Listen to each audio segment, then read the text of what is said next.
Tick tock, tick tock. There's still 18 days left before spring camp. You are Locked On Trojans, your daily podcast on the USC Trojans, part of the Locked On Podcast Network, your team every day.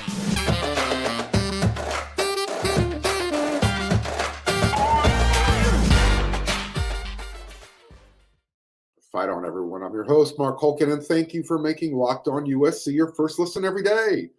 Whether you're watching me on YouTube or wherever you like to download your podcast, we are free, and I really appreciate all of you coming along. Join the show, hopefully. If you do, hit that like button. And if you haven't been a subscriber yet, here's your perfect opportunity. Hit that subscriber button. And to the thousands of you who already have, thank you. That's all I can say. Thank you. This episode of Locked On USC, we're brought to you by FanDuel Sportsbook, official sportsbook of Locked On. Make every moment more. Visit FanDuel.com/Locked On today to get started. So in 18 days, the Trojans defense is going to start practicing what they need to do. In 2 words, get better. I can't say it any plainer than that. That's what the defense needs to do. They need to get better. Anybody disagree? Send me a line. Let me know why they don't need to get better. I guarantee you, you're the only one who feels that way. One position that has been discussed probably more than it should be, and probably for all the wrong reasons, is that rush end position. And according to the coaching staff, from Lincoln Riley, Alex Grinch, and each of his assistants that he coordinates with, that rush end position is the linchpin to making the defense something worth watching. I mean, last year, look, I know that last year injuries devastated the group. I'm not making excuses, but let's be honest. Lincoln Riley, his first year on the job, not a lot of time to recruit. He did use the transfer portal, but that was a position that needed some extra attention. So the group had talent. I just mentioned it, but as far as depth, pretty thin. And if you were watching the season play out last year, I'm not telling you something you don't already know, right? But the room is way deeper now. The transfer portal influx, and you have recruits that are on the way. This was I'll say priority 1A on the recruiting for the class of 2023. All positions have a priority, but this one had a lot of attention paid to it. Last year, Romello Height came over through the transfer portal, and he was actually the starter coming into fall camp. However, I'm sure you're aware, I'll just remind you, he was limited by a shoulder injury. He played in literally not even 2 full games last year. He played in like a half a game in the first 2 games, and that was it. He had the targeting penalty against Rice, and then he had a shoulder injury. All in all, his stat line in 2022, and there was a lot expected out of him. 33 snaps up from the scrimmage, 0 tackles. That position continued to not get production when they went to next man up. Everyone thought Corey Foreman was going to be the guy when he got to USC. Well, he dealt with some nagging injuries and probably some overhype coming out of high school. And he's trying to show everybody that he was worth all the attention that he had when everybody in the country wanted him. So we're going to find out if he makes that transition this year. Because going into all he's known for right now, he killed the Bruins last year. And that's something that I would love to be known for. It was a game-saving play. And we're going to hope that Corey is going to build off of that in 2023. Because he needs it, and his teammates need it. And you'll understand why he needs it very quickly. Because going into his 3rd year, there's a bunch of transfers already on the horizon. They're here or coming, and You got to think that Corey's window, you hate to say it, but his window of opportunity is probably closing slowly. And spring camp is going to be another process. Either that window stays open or it closes a little bit more. We're going to find out soon enough. I mentioned the name Devin Tompkins on my intrigue list on yesterday's episode. So those are the returners. Corey Foreman, Romello Height, Devin Tompkins, and if Solomon Tuliaupupu is still considered a rush end, throw him in the mix. Here are the transfers and the freshmen that are arriving. Anthony Lucas, former high 4-star, 5-star, who went to Texas A&M out of high school. USC was hot after him. Jack Sullivan from Purdue. Jamil Muhammad, the transfer from Georgia State, who Lincoln Riley really likes. And then you have the two freshmen coming in Braylon Shelby, highly regarded out of the state of Texas, and David Peavy out of Lincoln High, San Diego. So again, all of a sudden, this room is crowded. It's deeper, and it's not just deeper, it's got experience now. I mentioned the names Sullivan and Muhammad. Well, you can also throw in Romello and Corey's name into the experience group. But the guys who are coming over, there's a reason they're coming over. So the question is, who steps up out of that group? Because Alex Grinch, we know he's under the microscope. Roy Manning is in charge of that position group. Those guys are under the microscope. Or is this the group that Lincoln Riley, makes his presence known and have a say, like he said he was going to when he met with the media in our roundtable session last month in January? I have a feeling Lincoln's going to be peeking in on this position group because he wants to make sure that all the confidence he has in Alex Grinch is worth it. So if something doesn't glimmer, shine in the spring from this position group, from the rush ends, that May transfer portal is going to be open again from May 1st through the 15th. These guys who are here, they're going to have to step up and show what they're worth. Okay. So we are literally at the midway point of the NBA season. We're here. I haven't been paying attention to the NBA. I'm a Laker fan. You'll understand why in a moment. But now is the perfect time to download FanDuel because they are America's #1 sports book. Why are they? Well, because new customers, they're going to get a no-sweat first bet up to $1,000. That's a bonus bet that backs you up if your first bet on FanDuel doesn't win. Okay, now that's pretty cool. You lose, you get $1,000. So just download the FanDuel Sportsbook app. It's safe, it's secure, and it's super easy to use. Then you can bet on everything from the money line to the point scores and the threes made. Gotta love those prop bets. I mean, those are pretty cool. Now, again, I mentioned I'm a huge Laker fan. Unfortunately, the Lakers still have LeBron James on the team, and until he is no longer on the team, I am boycotting the Lakers. So I've got nothing to offer you as far as what you should look out for on that squad. You tell me what I should look out for. However, with FanDuel, it allows you, like I mentioned, it allows you to combine your bets for a chance at a big payout with a same game parlay too. So you can do those prop bets. Like I said, who's making the threes?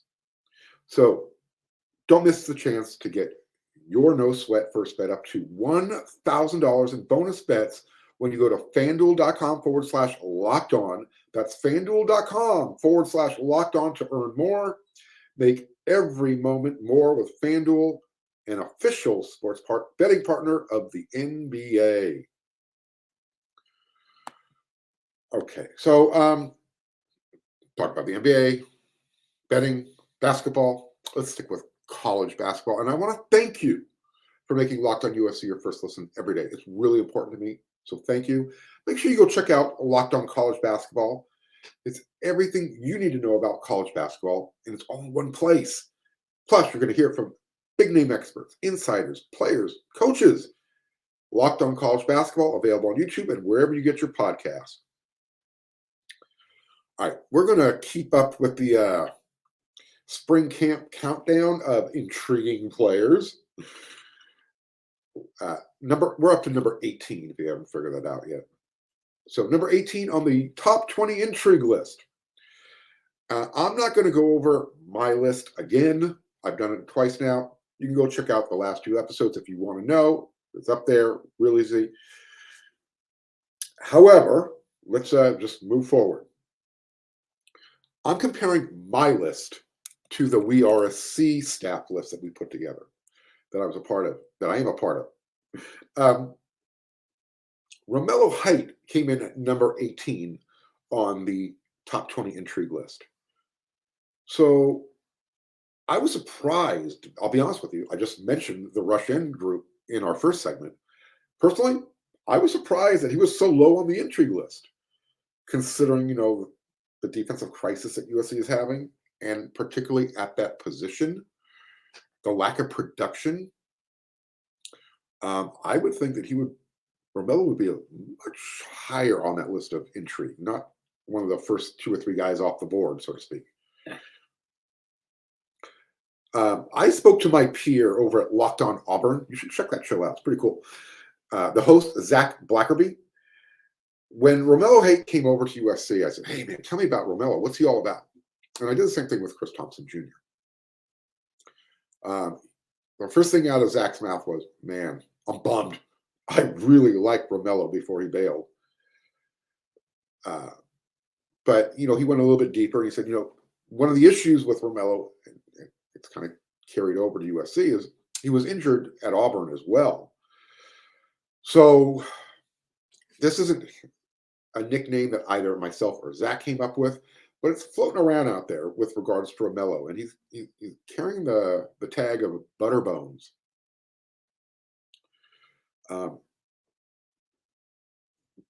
Translation that means that he gets injured very easily. I don't know if that's the case. I only saw him play at USC for a half and 2 games. Apparently, that was an issue while he was at Auburn as well. Maybe now we know why. Here's maybe a reason why USC was so aggressive in the transfer portal, trying to stock up this position group. Makes sense. So that was the number 18 on the We Are a C list. Now this is who I felt was the 18th most intriguing player out of the top 20. Remember, number 1 is going to be the most intriguing player. I've got Marshawn Lloyd, the running back from little USC who came over to big USC. It's a joke. Calm down. I know I had one person, I think, complained, no reason to talk negatively about South Carolina. It's a joke. Let's have some fun here, okay? Not everything has to be so serious in life.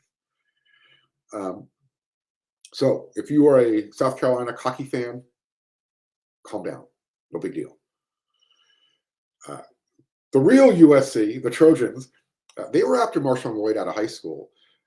He was first of all, he was a top 50 prospect coming out of DeMatha Catholic in the Washington, D.C., Hiawatha, Maryland area, right around there.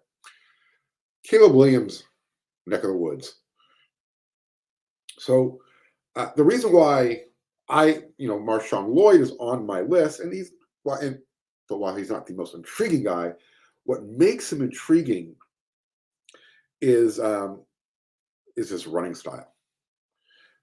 And despite missing a month due to injuries last year for South Carolina, he still had a nice season. I'm just going to ramble through these stats as quickly as I can. In fact, if you head on over to wearesc.com when you're done watching Locked On USC, you'll find this out. He was this was his most productive campaign in 2022, even though he played in fewer games compared to 2021. Okay.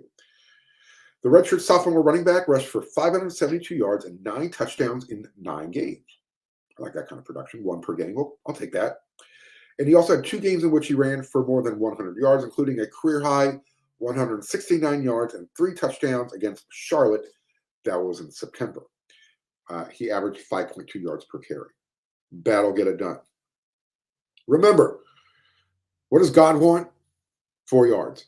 You'll know that joke if you remember Petros Papadakis and USC's offensive line coach, Tim Davis. You get 4 yards on 3 plays running the ball, first down every single time. Do the math. Lloyd is also a reliable pass catcher out of the backfield. 18 passes for 176 yards and 2 touchdowns. That's almost 10 yards a clip. So out of high school, 4-star recruit if you follow that stuff and you believe in that stuff. And he was considered the 4th best running back and the number 46 overall player in the class of 2020. Not bad. So he tore his ACL back in the second day of fall camp 2020, and that's when he missed his first season coming out of high school. But he seems to be 100% healthy now, and he's going to be a Trojan. So putting all of those stats aside, go watch him run the ball. Head on over to YouTube or wherever you can find your Marshawn Lloyd highlights. First thing that's going to pop off for me, he's got some really quick feet. I mean, those shuffle feet, those kind that don't try and tackle him because you're going to end up grabbing air. He's also really physical, and he's twitchy, and he's not afraid of contact. You love that in your running backs. He's also hard to bring down. He's real thick in the thighs, very athletic. Like I mentioned, he's quick, he's twitchy, he'll hurdle you, he'll run into you. 5'10", about 220. Well put together. The type of running back you want to go between the tackles and come out the other side, picking up yardage. Marshawn is going to challenge Rayleigh Brown, Austin Jones, who's returning, as well as Darwin Barlow. And then you got the 2 freshmen coming in, Quentin Joyner and Amari and Peterson. So the running back room is stocked. It's deep. It's talented. And Marshawn Lloyd, is he going to be 1A? Is Austin Jones going to be able to hold him off? Is Rayleigh Brown going to say, whoa, hold on a second. I'm the guy. This is why I'm intrigued. USC had some pretty good running backs on their roster, and they recruited a couple really good ones. Yet they still went out and brought somebody in who was ready to play right now. All that's telling me is let the competition begin. Tomorrow's episode, we will move up to number 17 on the list. So stay tuned to find out who it will be. I got to ask this question. What happened to the USC Long Beach Poly pipeline? Let me read this quote. Most importantly, I would like to thank God, my family, and friends for being my support through this amazing journey of hard work and dedication. I am beyond blessed and ready to reevaluate all my options. At the end of the day, I'm just a kid with a big dream who wants to make the best decision for myself, my family, and my future that will allow my dream to come true, end quote. That was from Jason Robinson, wide receiver class of 24, decommit from USC. That's the second one who from Long Beach Poly to say, hey, goodbye, USC. Dylan Williams, the linebacker, he was the first one. He did the same thing. He's at Oregon. Don't know if this is where Jason Robinson's going to end up, but he's reopened his recruitment, and USC is still real high on his list. So don't worry, Trojan fans, right? There was a time when Long Beach Poly was literally, it was freaking off limits to anyone not named USC. If you went there to recruit somebody, you went there literally begging. Because it was a USC pipeline. And there's a direct connection between Long Beach Poly, USC, and the NFL. Long Beach Poly has put more of their student athletes into the NFL than any other high school in the country. I don't know if that number has changed, but as of real recently, that was still the case. And oh, by the way, Juju Schuster-Smith, Smith-Schuster, I apologize. He's the latest Long Beach Poly Jackrabbit alum and Trojan family member to wear a Super Bowl ring. So it's not like these weren't Lincoln Riley's and his staff recruiting these guys. These weren't Clay Helton recruits. I'm sure they were, but Lincoln Riley and his staff extended offers to these guys as well. And Jason Robinson is an offensive player. So what's going on here? Should we be concerned? Something to think about. Is Jason exploring NIL opportunities? Okay. First of all, let me make this very clear. What I'm about to say next. This is not about Jason Robinson. So if anybody says, "Hey, Jason, Marc's talking crap about you," I'm not. This is about recruiting in today's world. I'm going to try and step really lightly here with the whole social construct of what's going on in society. But the attitude on the streets right now are, hey, the kids are getting away with a lot. Turn on the news, you'll understand what I'm talking about. That's all I'm going to say. I'd love, if it was me, and I've made this comment in the past, I used to coach high school basketball, and I will go to my grave saying, kids, young men, young people love discipline. They might not, tell you to your face, but they know they need it. I'd love to see some of these kids practice some discipline before doing the look at me thing on social media. This latest one I just read off to you. It's just, look, I know I'm getting older. However, I don't think my ethics have changed that much. I understand things are changing and you have to adapt. I'm fine with that. But at the same time, I think it's okay to tell these kids who are trying to play adult games that you have to take some criticism with it. And the criticism is, take your time. There's no rush. You're a kid, right? Enjoy it. Be disciplined. Talk to your family, your friends. And if you want to see what else is out there for you, that's great. Don't commit and then decommit, because it gives a bad look. And again, this is not directed at this specific recruit. This is something that's been going on for the past few years now, and it just continues to get worse. So if you think this is a rant, I'll save my real rant for Friday. However, that is the end of this episode of Locked On USC. But I do want to thank you again for making this show your first listen every single day. I want to make sure you check out Locked On College Basketball, the newest podcast from the Locked On group. They have everything you need to know about college basketball. It's all in one place. Plus, you're going to hear it from big-name experts, insiders, coaches, and the players. Locked On College Basketball, available on YouTube and wherever you get your podcasts. So, now that you've made Locked On USC your first listen, you got to go head on over to weareusc.com, because they still have that VIP subscription special running. Take advantage of it before it runs out. August 31st will be here before you know it. And so will spring camp. It opens March 4th. Tomorrow's episode of Locked On USC, Intrigue Prospect number 17. So until then,